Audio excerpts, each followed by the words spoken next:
Battery naman po para sa Ford Ranger.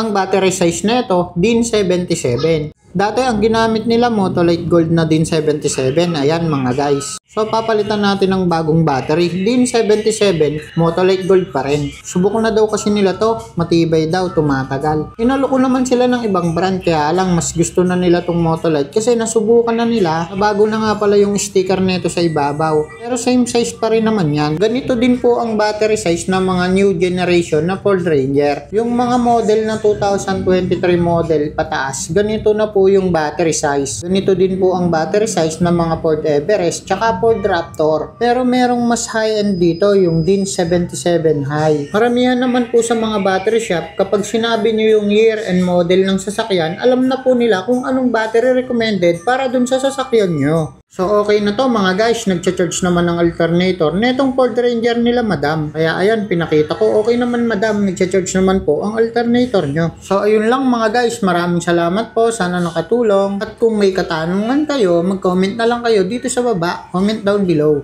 Maraming salamat!